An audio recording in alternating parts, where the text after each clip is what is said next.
Bonjour, bonjour à tous. Bienvenue sur ma chaîne YouTube Kabibi Show, prière et témoignages dans notre rubrique témoignages.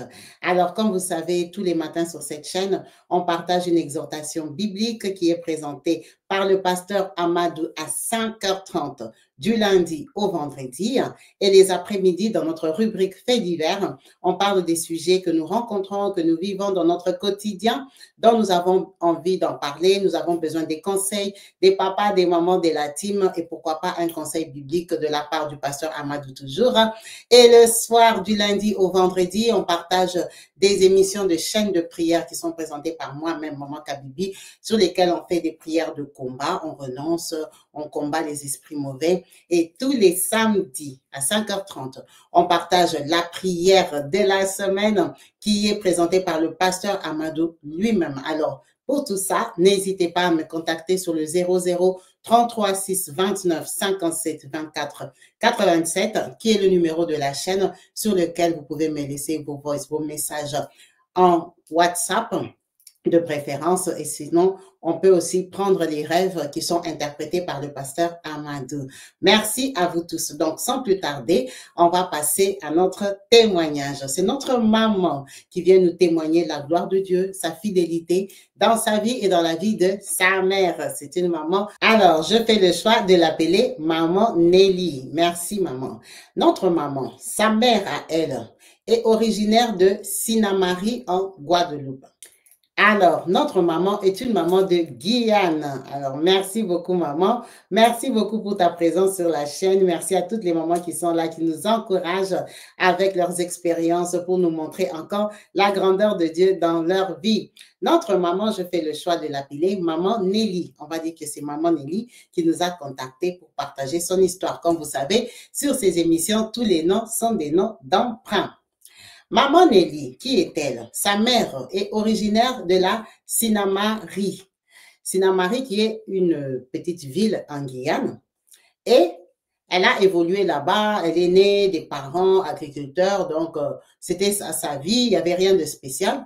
Elle évolue comme une jeune fille avec beaucoup de projets, beaucoup d'ambition. Elle veut se marier à un homme bien, un homme qui va l'amener plus haut. Voilà, comme toutes les femmes rêvent. Alors, elle vient d'une famille de 5 dans laquelle elle est la deuxième. Donc, parmi les premiers, elle est la fille aînée. Quand c'était l'anniversaire, quand c'était la fête de communion, la communion parce qu'ils étaient chrétiens croyants chez eux, alors pour la communion de son petit frère, c'est elle qui doit aller faire les courses parce qu'elle est déjà grande, elle a déjà 17 ans, 18 ans. Donc, sa maman lui donne l'argent, elle doit aller dans la ville de Tragbo. Tragbo, c'est à 30 km de Sinamari. Elle se déplace donc pour aller faire les courses, les achats pour la fête. C'est quand elle arrive là au marché de Tragbo qu'elle fait la rencontre d'un jeune homme, un bel homme, un beau gosse. Quand elle est au marché, elle fait la rencontre d'un homme. Lui qui lui fait des avances, il est charpentier. Il réside à Tragbo. Il voit une jolie fille, il aborde et tout ça. Moi, je suis intéressée par toi. Donc, la maman accepte.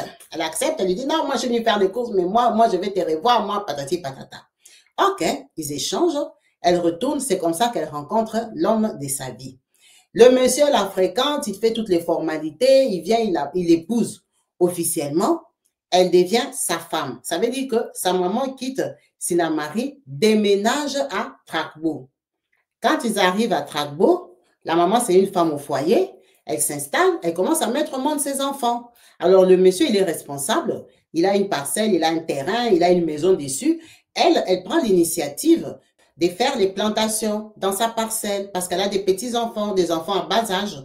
Donc, elle plante des légumes, des tomates, des oignons. Elle plante tout ce qui est intéressant, tout ce dont on a besoin pour la cuisine rapide.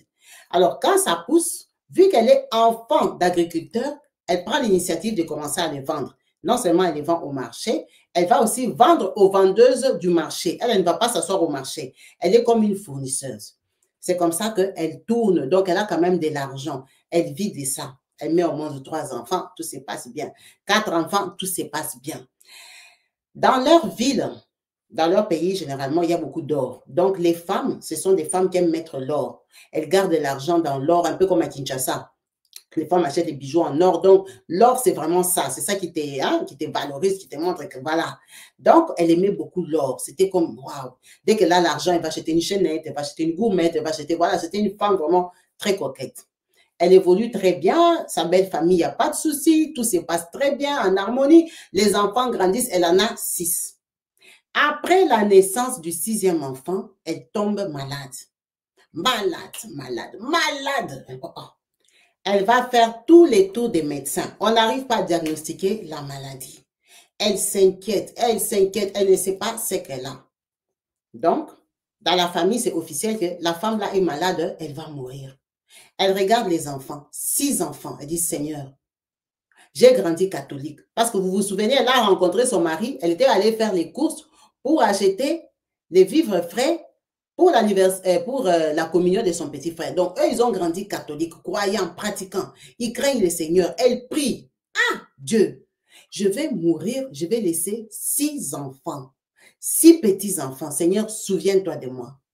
Souviens-toi de moi. Elle commence à prier. Elle prie, elle a les soucis. Elle ne peut pas gêner, elle est malade. Elle dit, bon, comme je ne peux pas gêner du genre, faire jeûne d'Esther, faire 3 jours, faire... Seigneur, moi, je vais te faire une promesse. Si tu me guéris de cette maladie, vu que je ne peux pas jeûner, moi, je te promets que si tu me guéris de cette maladie, je vais arrêter une chose que j'aime pour la gloire de ton nom, pour te montrer ma reconnaissance. Alors, moi, j'ai fait le choix que si tu me guéris, Seigneur, je vais arrêter de porter les bijoux en or. Parce que c'était les genres des femmes. Elle a 5 euros, elle met à côté. 10 euros, elle met à côté. Quand c'est 1000 euros, elle peut acheter la chaînette en or. Donc, elle vivait pour les bijoux. Elle aimait les bijoux. Son argent, son investissement même, c'était dans les bijoux. La beauté, c'était les bijoux. C'est les genres des femmes qui avaient des 1 kilo de bijoux en or. Donc, elle a regardé dans sa vie ce qu'elle aime vraiment faire. Elle a dit, Seigneur, je vais me sacrifier. Je vais me sacrifier. Papa, si tu me guéris, la chose là que moi j'aime au plus sur cette terre, je vais arrêter de faire ça pour toi. Pour la gloire de ton nom. Parce que je suis malade, je suis en incapacité de gêner. C'est comme ça qu'elle prie. Quand elle prie, personne ne connaît sa prière. C'est elle et Dieu, c'est dans le secret. La maladie est bien assise. Donc, elle est malade, elle s'occupe des enfants, il n'y a pas de traitement, il n'y a rien, les médecins ne voient rien. Elle a sa belle tante, donc la tante de son mari. La tante de son mari, comme elle habite là-bas dans leur ville, ils s'entendent très bien et tout. La dame là a des problèmes pour accoucher. Alors, on lui dit qu'il y a des bons médecins en Suriname. En Suriname, donc ce sont des colonies hollandaises ou un truc comme ça. Il y a des médecins qui ont étudié en Hollande en Europe. Donc, il y a un grand gynécologue là-bas, sa belle tante, donc la tante de son mari. Donc, la tante de son mari se rend à Suriname pour aller voir un gynécologue spécialiste. Elle n'a personne avec qui partir. Elle demande à la maman là qui a 6 enfants que pour t'échanger les idées, écoute, moi je te paye le billet, tu m'accompagnes en Suriname. Comme ça, au moins j'ai quelqu'un, toi tu as des enfants, tu as l'expérience et tout ça. Je ne serai pas seule. On part, ça va t'échanger un peu. Tu viens m'accompagner. Elle accepte. Ils partent en Suriname. Quand ils arrivent là-bas, ils sont chez le médecin le jour du rendez-vous. La tante entre chez le médecin. Elle cause avec le médecin lui prescrit les examens, les radios, et tout ça, les scanners. C'est un voyage, donc elles vont rester là-bas peut-être 1 mois, le temps que la dame là prenne les traitements et qu'elle décompresse un peu parce qu'elle a beaucoup de soucis pour ses enfants. Quand le médecin termine la consultation, il voit la maman, il appelle, il dit, oh madame, c'est à votre tour. Elle dit, non, moi je ne suis pas une patiente, moi je suis venue accompagner la dame ici. Comment ça? Elle dit, non, moi je n'ai pas de rendez-vous avec vous, hein. Moi en tout cas, je suis venue l'accompagner. Il dit, non, mais vous, il faut que je vous voie. Elle dit, hey, docteur, moi je n'ai pas de problème. Rentrez dans mon bureau. Le docteur là s'assoit et dit, vous, qu'est-ce qui vous dérange dans votre vie? Elle dit, bon, moi, je n'ai pas de problème gynécologique. Moi, normalement, j'accouche mes enfants. J'ai 6 enfants. Mais seulement, comme je suis là, je suis malade. J'ai une maladie que personne ne connaît. J'ai fait tous les tours des hôpitaux là-bas, en Guyane. On ne m'a pas dit maladie. Mais en tout cas, ce n'est pas pour accoucher. Accoucher, moi, j'ai 6 enfants. Le médecin dit, c'est vrai. Il dit, oui, ok. Bon, moi, je vais vous prescrire quand même des examens. Vous allez faire des prises de sang. À partir de la prise de sang, on va savoir si tu es. Parce que ce n'est pas normal. J'ai eu une intuition. Une intuition. J'ai eu à cœur de vous soigner. Dites de me soigner. Toi, tu es gynécologue, moi, j'ai 6 enfants. OK. On lui écrit l'ordonnance, on lui écrit la prescription, va faire les examens. Elle va faire les examens, prise de sang et tout ça. Ah, on voit quelque chose, on voit comme c'est. En Suriname, on a vu. OK, on donne les résultats au médecin qui est gynécologue. Les médecins là regardent, on dit non, vous avez un problème de rein. On lui dit, vous avez un problème de rein. Ah, ici on a vu, oui, ici on a vu. Vous avez un problème de rein et tout ça, je vais contacter mes collègues, patati, patata, papa. Le médecin là organise avec un collègue qui travaille avec lui. Parce que dans une clinique, le collègue là reçoit, allez faire tel examen, scanner et tout et tout. On fait tous les examens. En tout cas, il y a un problème de rein, on doit t'opérer. Elle a dit que, mais moi, je n'ai pas d'argent. Moi, j'étais venue accompagner la dame ici. La dame qui a des problèmes pour accoucher. Moi, je ne suis pas malade. Bon, maintenant, vous avez trouvé ma maladie, mais moi, je n'ai pas d'argent. Ça, elle dit à l'ami du médecin qu'il avait consulté la première fois. Le médecin là lui dit, mais non, madame, vous, votre cas, en tout cas, je ne peux pas vous laisser partir. Je dois vous opérer. Parce que si je vous opère, vous allez guérir. Donc, vous devez chercher l'argent pour payer pour l'opération. Elle dit, je suis d'accord. Mais moi, je n'ai pas d'argent. Il dit, OK, moi, je vais vous opérer. Après, vous allez me payer après l'opération. L'opération, prenons que c'est 5 000 €. Il dit, mais moi, je suis venu accompagner quelqu'un. Il faut que je rentre chez moi, dans mon pays, aller organiser pour revenir me faire opérer. Il a dit, non, madame, je vais vous opérer, vous aurez ma dette. La dame l'a été dépassée. Elle a accepté. Elle a appelé son mari, le papa de 6 enfants. Oh chérie, comme je suis venue ici, on m'a calé à l'hôpital, on a dit on doit m'opérer. Comment ça, comme ça? Oh, les médecins, les résultats sont sortis, on doit m'opérer. Le mari dit, OK, je dois organiser l'argent. L'argent là est beaucoup. Non, ils ont dit, c'est à crédit. On m'opère, après on peut faire un arrangement pour le paiement. Le mari dit d'accord. Le temps que le mari dise d'accord comme ça, on a appelé la maman là à l'hôpital, on l'a opérée. On l'a opérée, l'opération s'est bien passée, elle n'a rien payé. La dame qui était venue accompagner pour les gynécologues est dans un autre coin avec des gynécologues. Elle, on l'a opérée par un spécialiste en Suriname.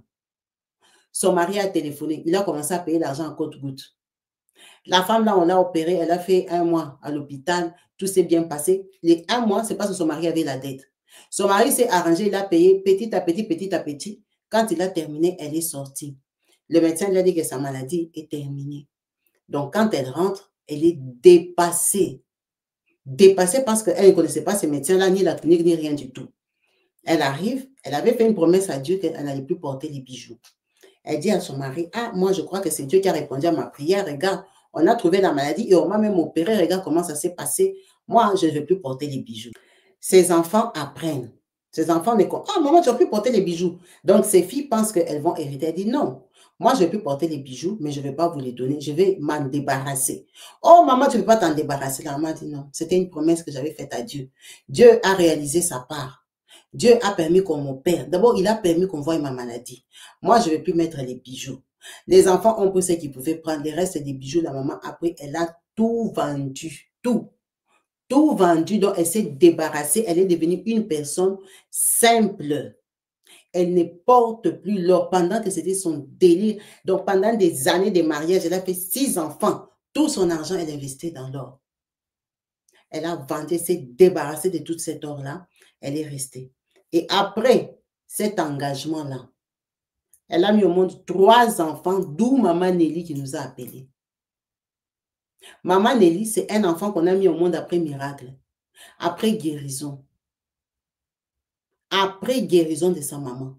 Elle a mis au monde 3 enfants. Elle a eu 9 enfants dans sa vie. L'histoire que je vous ai racontée, c'était en 1961 que sa maman a arrêté de mettre les bijoux.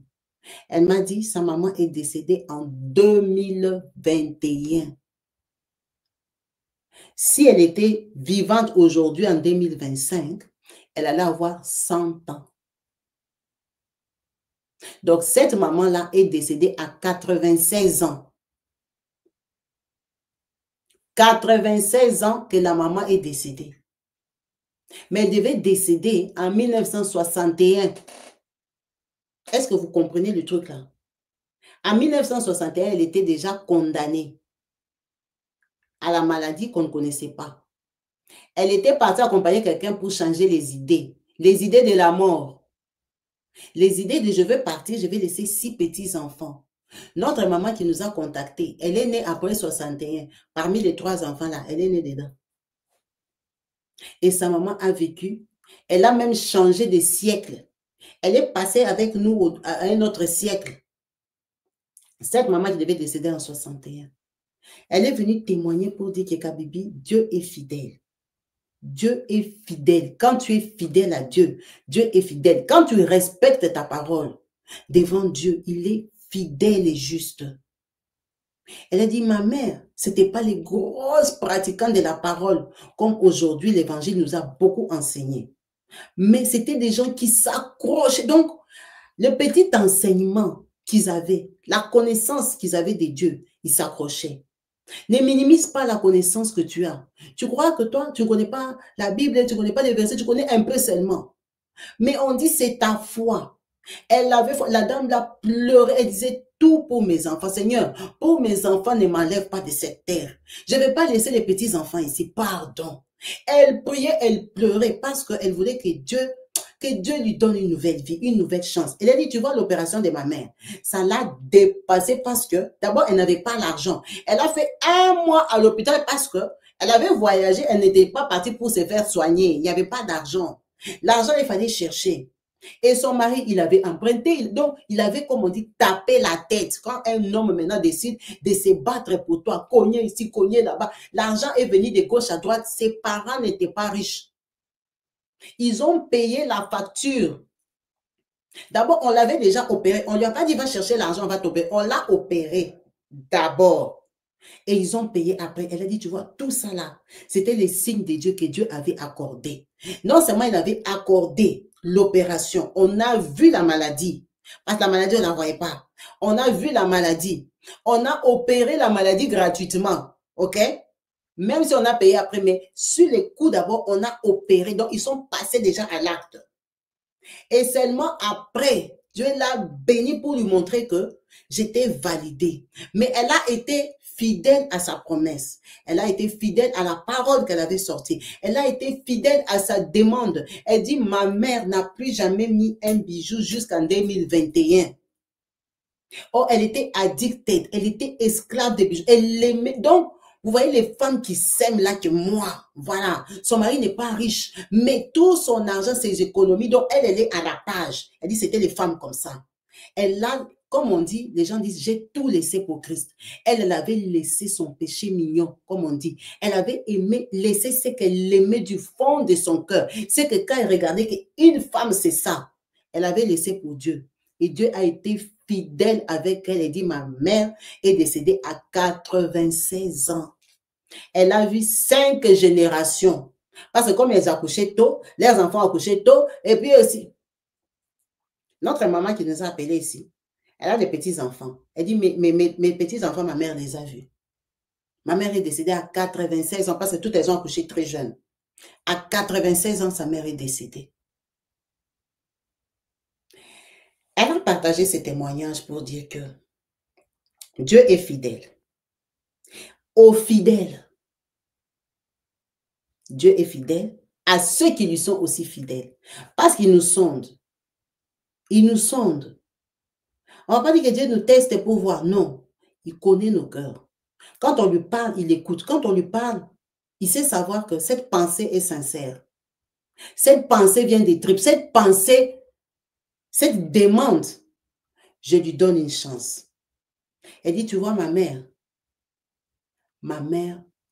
sa vie devait s'arrêter en 1961. Et elle le savait. Elle n'avait pas lâché, mais elle avait prié. Elle avait invoqué. Elle avait demandé d'un cœur sincère. Le miracle s'est fait, mais elle ne savait pas que c'était le miracle. Elle n'était pas allée en consultation. C'est le médecin qui est venu la chercher. Elle dit, tu vois, quand Dieu veut agir, il y a des choses que tu ne peux pas comprendre. La personne qui a déclenché le miracle, c'était un gynécologue. Elle l'a couché. Elle a couché, elle avait 6 enfants. Elle priait pour 6 enfants. Mais c'est un gynécologue qui l'a mis sur le chemin. Parce que d'elle-même, ils avaient déjà tourné toute la Guyane. C'était fini. Il n'y avait pas de réponse. Ils attendaient la mort. Ils attendaient que, bon, c'est la sorcellerie, on ne sait pas, on t'a envoûté, patati patata, tu vas mourir. Elle a dit, Dieu allait susciter, Dieu allait toucher, Dieu allait créer quelque chose que elle-même, elle n'a pas compris. Son mari est décédé. Elle est restée jusqu'à 96 ans. Cette histoire, c'est pour te dire, continue à croire. N'abandonne pas, ne lâche pas. Il y a des gens qui ont touché Dieu, sa sensibilité avec un sacrifice. Parce qu'il nous dit, il veut avoir la première place. Si tu es là dans ta vie, tu sais que dans ton cœur, la première place est occupée par une autre chose. Fais attention. Fais très attention. La parole nous dit, tu aimeras Dieu, ton Père, de tout ton cœur. Tu vas lui donner la première place, de tout ton cœur. Qu'est-ce que toi, tu aimes de tout ton cœur? Il y a des gens qui aiment l'argent de tout leur cœur. On ne va pas se cacher. Pour l'argent, ils sont prêts à tout. Il faut savoir que l'argent, là, a pris la place de Dieu. Il y a des gens qui aiment leur mari de tout leur cœur, qui aiment leurs enfants de tout leur cœur. Ça ne marche pas comme ça. Aime ton Dieu de tout ton cœur. Tu lui donnes la première place. Cette femme-là, elle aimait les bijoux. Son mari n'était pas riche, elle vendait les légumes, mais elle avait des bijoux. Elle avait des bijoux. C'est les gens que tu as 30 euros, tu achètes même des petites vis. Tu as 50 euros, tu peux racheter. Après, tu prends les deux là, tu vends. Tu ajoutes encore 50 euros, ça fait 200 euros, tu achètes une gourmette. Donc, quelqu'un qui aimait donc les bijoux, c'était sa vie. Quand elle a vu qu'elle allait ses 6 enfants, elle a dit, qu'est-ce que je peux faire pour toucher ces dieux-là? Parce qu'elle n'avait rien d'autre. Elle a dit, je vais sacrifier ce que j'aime le plus au monde. C'est pour ça qu'on témoigne, c'est pour ça qu'elle a témoigné, c'est pour ça qu'elle a partagé ses témoignages pour te dire que, elle ne dit pas qu'elle va faire ça, mais pour te dire que de cette voie-là aussi, elle sait que sa mère a été exaucée. Dieu a écouté sa mère. Dieu a écouté sa mère. C'est ce qu'elle est venue témoigner. Que Dieu a écouté sa mère. Sa mère avait fait le tour des hôpitaux. La maladie ne se voyait pas. Mais quand elle est partie signer un serment, quand elle est partie signer un accord avec le Seigneur, quand elle est partie proposer un accord à Dieu que papa, qu'on s'entende même comme ça, je vais respecter. Dieu a agi. Dieu a agi. Dieu a agi. Dans les ténèbres, les gens signent des alliances avec les diables, des pactes comme eux-mêmes ils appellent. Mais toi aussi, tu peux promettre à Dieu, tu peux dire à Dieu, Seigneur, si tu me fais ça, je ferai ça. Seigneur, donne-moi seulement ça. Papa, tu vas voir ce que moi je vais faire. Je vais t'être fidèle. C'est ça qu'elle est venue témoigner en un mot. C'est ça qu'elle est venue témoigner pour dire que c'est de cette façon-là que sa maman avait eu la délivrance, avait eu la faveur de Dieu et a eu une très longue vie. Merci beaucoup, maman, pour ton témoignage. Merci pour ta participation sur la chaîne. Merci pour cette grande histoire qui nous fortifie, qui nous éveille. Je sais que cette histoire ne peut peut-être pas toucher tout le monde, mais ça peut toucher une personne qui peut prendre conscience, qui peut changer des formules de prière, des demandes, de se présenter devant Dieu. Je ne sais pas s'il a écouté cette histoire. Que la gloire soit rendue à Dieu et que sa parole touche ses élus. Merci à vous tous d'avoir suivi cette vidéo jusqu'à la fin. N'hésitez pas de la liker, ça ne vous coûte rien, c'est gratuit. Vous pouvez liker la vidéo pour encourager la chaîne. Et n'hésitez pas d'appuyer sur le bouton rejoindre juste à côté du bouton s'abonner pour prendre un forfait membre pour soutenir la chaîne, le pasteur et les activités de l'association PASSEF que nous tenons sur cette chaîne. Que Dieu vous bénisse. Je vous dis à la prochaine. Peace and love chez vous. Bye. Je t'aime, Seigneur. Je t'aime, Seigneur. Je t'aime, Seigneur, car tu es tout pour moi. Dans ma vie ce jour, Père, Je ne compte que sur toi, car dans le temps difficile que j'ai traversé, tu es le seul qui m'a montré le vrai amour. Tu m'as tendu la main, non seulement pour me relever, mais surtout pour m'élever devant ceux qui m'avaient condamné. Tu m'as tendu la main pour me transformer, me façonner et me rendre quelqu'un de meilleur à ton goût. Je t'aime, Seigneur, je t'aime, Seigneur, car tu es tout pour moi. Dans ma vie ce jour, Père, je ne compte que sur toi, car dans le temps difficile que j'ai traversé, tu es le seul qui m'a montré le vrai amour. Je t'aime, Seigneur, je t'aime, Seigneur, je t'aime, Seigneur, car tu es tout pour moi. Dans ma vie ce jour, Père, je ne compte que sur toi, car dans le temps difficile que j'ai traversé, tu es le seul qui m'a montré le vrai amour. Tu m'as tendu la main, non seulement pour me relever, mais surtout pour m'élever devant ceux qui m'avaient condamné. Tu m'as tendu la main pour me transformer, me façonner et me rendre quelqu'un de meilleur à ton goût. Je t'aime, Seigneur, oui, je t'aime, Seigneur, je t'aime, Seigneur, je t'aime, Seigneur, je t'aime, Seigneur, oh, je t'aime, Seigneur, je t'aime, Seigneur, je t'aime, Seigneur.